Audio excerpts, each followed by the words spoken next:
কিরে তুই অন মসজিদের সামনে দাঁড়ায় রইলি? দাঁড়ায় রয়েছি।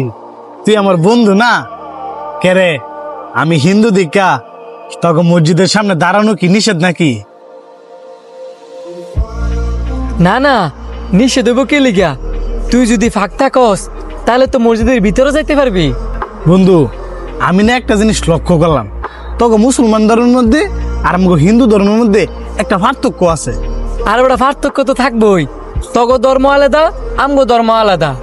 তুই বুঝস নাই আমি কোন পার্থক্যের কথা কইছি? এই যে তখন মসজিদের মধ্যে ধনী গরিব ছোট বড় সবাই একসাথে নামাজ পড়ে। আমরা সবাই একসাথে নামাজ পড়ি, তোরা হিন্দুরা তো সবাই একসাথে পূজা দেস। না, আমগো মন্দিরের মধ্যে গেলে বড় লোকরা আগে পূজা দেয় আর গরিবরা পরে।